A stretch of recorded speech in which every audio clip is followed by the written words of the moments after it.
we're back. Raw Onion, episode 2 of this new chapter series called The Recode. We're on episode 2. When you put yourself first, your values change. Oof. Is this not the truth? We're looking at from skin to stride, listeners. From snake to horse. We are on episode 2 of The Raw Onion. Ladies and gentlemen, thank you for joining us. This is Stephanie, your host, and the beautiful Yoshie, my co-pilot behind the scenes. Welcome to The Raw Onion. We are continuing our Lunar New Year shifting series while we're really looking at the last few weeks of Year of the Snake, and we're looking at the process of the big shed and really leaning into what is coming up next week, February 17th, the year of the fire horse, folks. So we're really kind of leaning into a beautiful analogy while we're still continuing our episodes that are really focused on this big, beautiful topic of identity shifting. And there's this moment after a snake sheds its skin where it doesn't immediately move, right? If you can kind of picture this in your mind, when we see a snake shedding its skin, and I think we've all seen that before, right? Where it's just really coming out of its old, outgrown skin. And last week I used that analogy of even if we get this sort of bad sunburn, right? And it's getting tight and uncomfortable, and it really kind of hurts before it starts to crack open and that beautiful, soft, new layer of skin starts to show itself, right? There's that moment before we get to the newness that is kind of uncomfortable. And that's what we talked about last week. But this week, we're really looking at the recode of that. And so talking about having a snake shed its skin where it doesn't really move in this process, right? Because it's not stuck. It's not weak. That snake is not confused. It knows exactly what it's doing. It's recalibrating. It's giving itself a chance to recalibrate. And if you're listening to this right now, there's a good chance that's exactly where you are. You've already shed something. And this year, when we're talking about this resolution kind of process where we're trying to stick to something new, the pause is mandatory. And that's what we already talked about in the last couple of episodes. But if you're already shedding something, you're shedding an identity, a role, a version of yourself that used to make sense. But you haven't exactly started moving yet. And that's kind of what we're talking about today. This weird little place that part that nobody really talks about. Once you start putting yourself first, even quietly, right? Even if it's just this internal decision that we've made, your values begin to change. And that can feel unsettling, even scary, or even wrong. So today on The Raw Onion, we're talking about that moment, the in-between, the recode. And last week, we talked about the shed, right? Why you're not who you were anymore. Why awareness alone can feel exhausting. Why your nervous system had to let go of old identity patterns before any real action was possible. The pause is mandatory. But shedding doesn't automatically tell you what matters now. It just removes what no longer fits. So last week, we're talking about the importance of letting that old skin go, but it doesn't really inform you about what matters now. This is the episode about what happens after awareness, when your internal operating system begins to reorganize itself. Snake energy teaches us to release. Horse energy is about the movement. But there's a pause between the two. And this is that episode. That pause is where the values change. That pause is mandatory because the brain needs time to dismantle old predictive models. Now, if any of you have listened to a few of these episodes, you will know that I always love to go back to explaining what the brain is doing. That's my space in the world. That's my little corner of the internet. Why are we doing what we're doing? What is the brain telling us? How do we rein in this stallion that lives in our skull that we feel like we don't have any control over? But we do. We're just not listening to what the brain is telling us it needs. And in this moment of pause, the brain is telling us, oh, please, I need this pause because the downtime helps me reevaluate old models. It helps me decide what still works, what I don't need to get rid of. And it begins to weaken those outdated synaptic pathways, those old-timey patterns, guys. We need time. We need to give that brain a little bit of a rest so it can declutter all of those old file cabinets. So without rest, the brain defaults back to the old identity because it's cheaper and safer. And you will hear me talk about this a lot. The brain tries to conserve energy because redoing things, re-identifying who we are, takes energy. It literally takes more glucose. You might notice in your transition phases in life, you might need more sugar. You might automatically start to like candy or sweets. It's crazy, but it's because your brain needs that quick energy. And that's a whole other topic that we'll get into at some point because it's equally fascinating. But you have to give that beautiful brain of yours that time to pause. Because what do we know? Autopilot values are built from survival. So when we're right beyond that shed and we're about to take action into this new identity, this new chapter in life, we have to understand that all of the old stuff was built on autopilot for us to survive. This is something neuroscience makes very clear. Your values were not originally built from truth. They were built from survival. Your brain, especially in early life, and we go back to this fact over and over again, from age newborn baby, beautiful little human, to age 7, we are sponges that are picking up on patterns. Patterns from our parents, patterns from our environment, our extended family, our school system, on the playground. We're figuring out where we fit into the larger scale society system. So your brain, early in life, was constantly asking one question. What's going to keep me safe here? Safe meant belonging, approval, predictability, and harmony. However we needed to get those things, this is the time in life where we adjusted accordingly, whether it was healthy or not, right?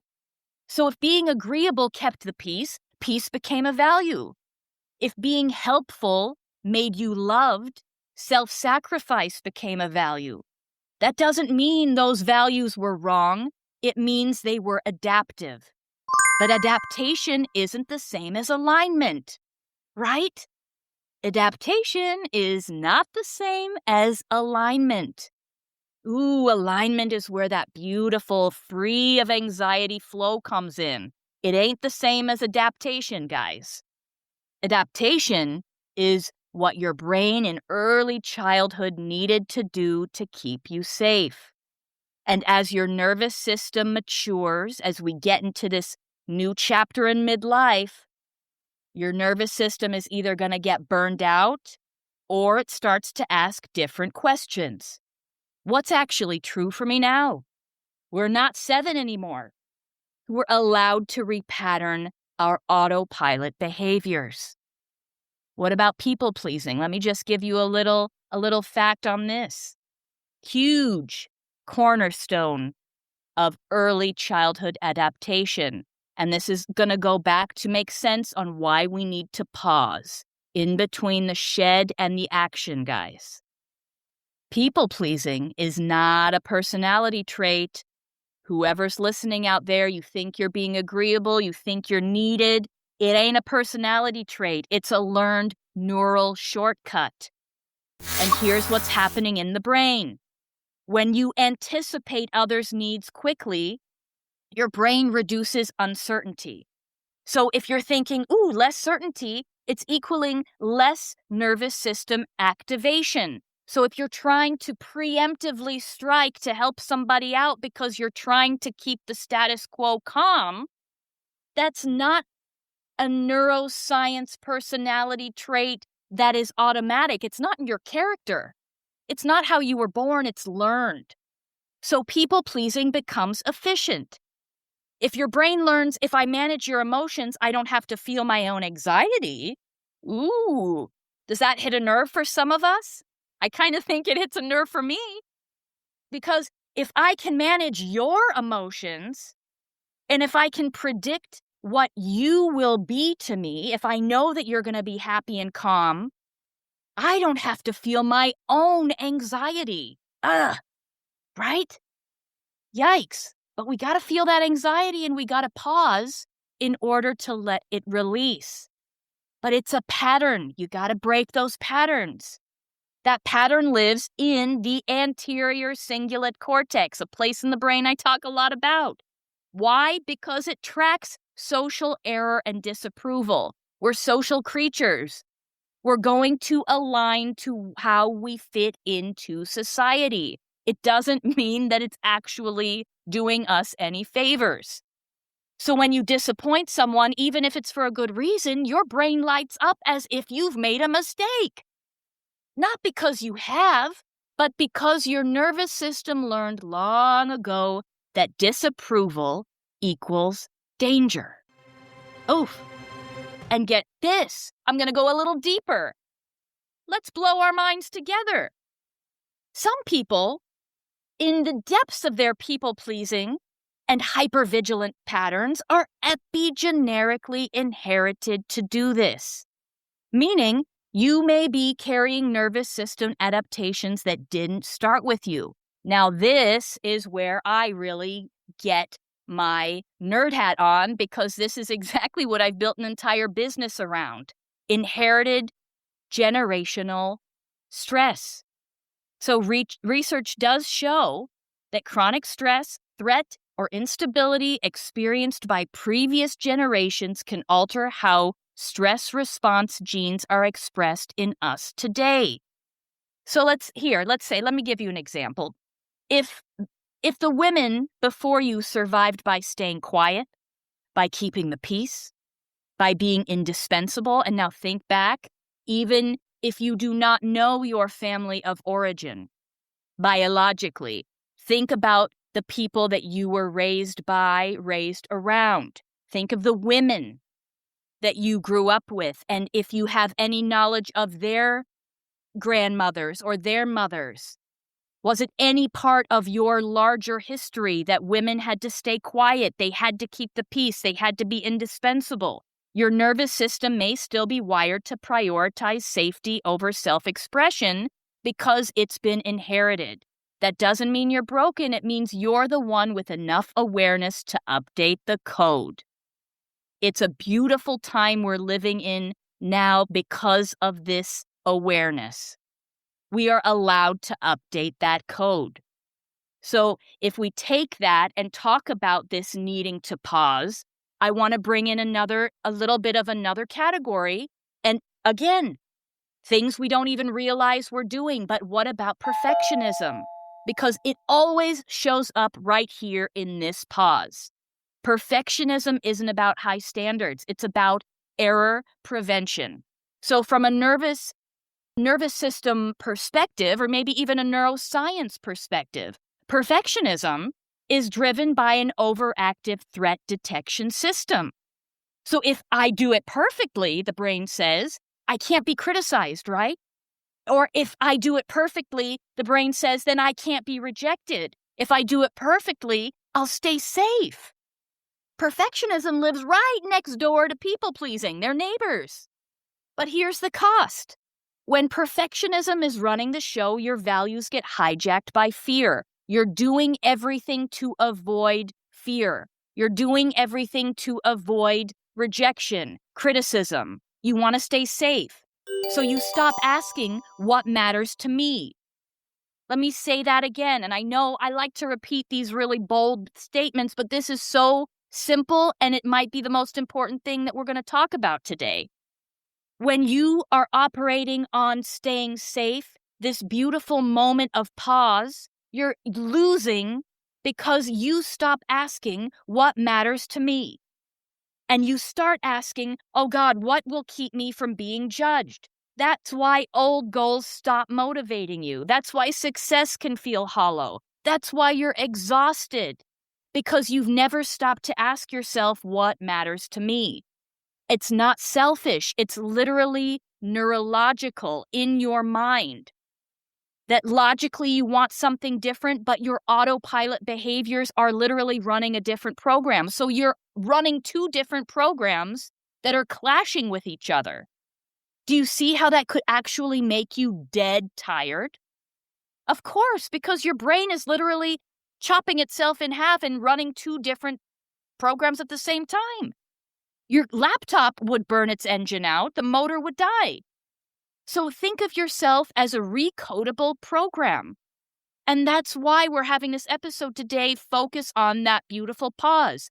Give yourself that pause to stop running a program. Because when values change, when you finally look at the fact that you need to answer that question, what matters to me? The brain's default mode network, you know I love the DMN, that default mode network. That's that prefrontal cortex activation that happens when we start daydreaming, when we start spiraling, when we're not really online anymore. The part that's tied to identity, it has to reorganize.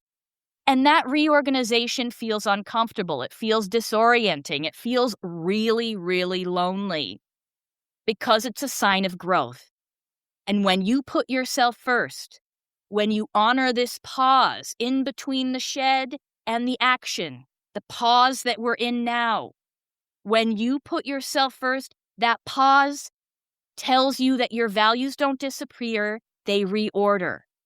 And once your values reorder, your behavior has to follow. Are you with me? Are you with me? I'm giving you so many little nuggets right now that will take you to that new identity. Some might call a new version of yourself, which is what manifestation is, which is what all of these different versions of you are open to receiving on a different code, okay? That's when you put yourself first. That's when your values change, because they reorder. You're not being selfish for this. You're reordering your coding. Think of yourself more as a mechanical engineer going in and tightening up your infrastructure, your internal makeup. You're not being selfish. You're recoding. And that's why when people say you've changed, and maybe they have a little snarky response, oh, look at you, you've changed. Well, it's because you have. Because your nervous system updated. So take a breath here. Ask yourself, not intellectually, but honestly, what do I value now that I didn't before? What drains me, even though I'm good at it? Whose disappointment feels louder than my own needs? That last question is usually where the recode is happening. Whose disappointment feels louder than my own needs? Sit in this pause with that question, and your internal coding will start to happen. The snake teaches us awareness. The horse teaches us movement. Horse energy does not wait for certainty. It moves. And clarity follows. Neuroscience, it backs all of this up. And that's why at the Raw Onion, we always like to sandwich this beautiful insight all together. so we can take a bite out of all of it, because when we understand what's firing in our brains, it doesn't become as personal anymore. We don't see ourselves as failing. We just understand that action stabilizes the nervous system and that movement reduces rumination, because behavior leads identity. And how do we switch behavior is when we give us and ourselves the chance and the permission to pause. You don't think your way into alignment, you move your way into it. So this week, as we really lean into this beautiful pause, before all of that skin is off our bodies, before we're really ready to take action. And I tell you, in an analogy that we're working with here for the beautiful Lunar New Year, next week is Action Week, folks. So this is the week of shed. And it's not about bold declarations. It's about small, self-honoring choices in the pause. Say no once. Rest once. Don't explain once. You're not lost. You're recalibrating. And the stride comes next. And if you're listening to this right now, there's a good chance that's exactly where you are. Thank you for listening, everybody. We are the Raw Onion, and next week, you best believe we are getting ready for full on fire horse action. But this week, let us honor the pause. I hope this gives you a little bit of insight into why we need it and why we need it so valiantly in this stage in life. And I thank you once again for your time. Please like, share, subscribe, and follow We Are the Raw Onion, and we will see you next week.